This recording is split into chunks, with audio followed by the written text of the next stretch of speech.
తెలుగు రాష్ట్రాల్లో సంక్రాంతి సంబరాలు కొనసాగుతున్నాయి. ఇవాళ మూడో రోజు కనుమ సందర్భంగా మాంసం దుకాణాలన్నీ కూడా సందడిగా మారిపోయాయి. చికెన్, మటన్ షాపులు వినియోగదారులతో కిటకిటలాడుతున్నాయి. షాపుల ముందు నాన్ వెజ్ ప్రియులు బార్లు తీరుతున్నారు. మరోవైపు ఫిష్ మార్కెట్లలో కూడా రద్దీ కొనసాగుతుంది. దీంతో పండుగ జోష్ను క్యాష్ చేసుకుంటున్నారు వ్యాపారులు.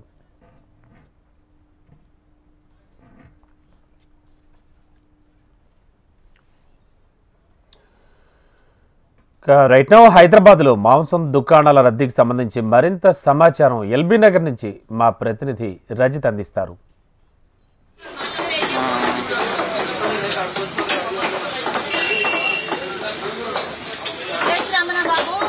మాంసాహార దుకాణాలన్నీ కూడా సందడిగా మారాయని చెప్పచ్చు. సంక్రాంతి పండుగ సందర్భంగా కూడా 3 రోజుల పాటు జరిగే పండుగ అతి గొప్ప పండుగ కాబట్టి ఈ పండుగ నేపథ్యంలో 3 రోజులు కూడా మనం ఎంతో సంబరంగా సంతోషాలను జరుపుకుంటూ ఉంటాము. అయితే మొదటి 2 రోజులు కూడా భోగి పండుగ, సంక్రాంతి పండుగ రోజు ప్రజలంతా కూడా ఎంతో భక్తి భావాలతో పండుగను చేసుకుంటూ ఉంటారు. ఇక 3వ రోజు అయినటువంటి కనుమ పండుగ రోజు చూసుకున్నట్లయితే పండుగ అంటేనే మాంసాహారం. అలా మాంసాహారం ఈరోజు తింటారు కాబట్టి ఎక్కువ మంది కూడా ఈ మాంసాహార దుకాణాల్లో వచ్చి మాంసాహారాన్ని కొనుగోలు చేస్తున్నారు. దీంతో ఉదయం నుంచే కూడా మాంసాహార దుకాణాలన్నీ కూడా రద్దీగా మారాయి. మనం ఇక్కడ చూస్తున్నాము ఎంత రద్దీగా ఉన్నాయో. ఇది దుకాణాలన్నీ కూడా మటన్ షాపులు, చికెన్ షాపులు, చేపలకు కూడా భారీ ఎత్తున డిమాండ్ ఉంది.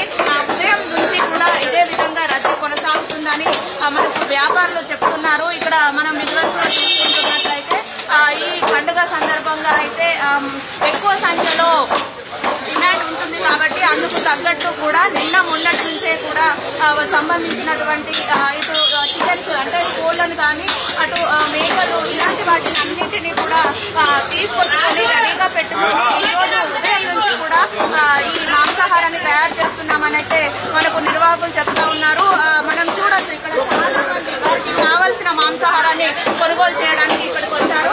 ఇక్కడే కూడా అంటే అన్ని మాంసాహారం చికెన్ స్త్రీలకు సంబంధించి చికెన్ కావచ్చు, ఇటు మటన్ స్త్రీలకు సంబంధించి మటన్ కావచ్చు, అన్ని దొరికే విధంగా ఇక్కడ ప్రస్తుతం ఉన్నటువంటి షాప్ లో అయితే అరేంజ్ చేశారు. అంటే చికెన్ ని కొట్టి ఇవ్వడం కానీ లేదంటే వారు డైరెక్ట్ గా కోళ్ళని కొనుగోలు చేసి వాటిని ఇంటికెళ్ళి మేమే చేసుకుంటాము, మేమే రెడీ చేసుకుంటాము అనే వాళ్ళకు కూడా ఆ కోళ్ళను కూడా అమ్ముతున్నట్టుగా మనకు నిర్మాతలు చెప్తా ఉన్నారు. మనతో పాటు shop okay, thank you Rajitha.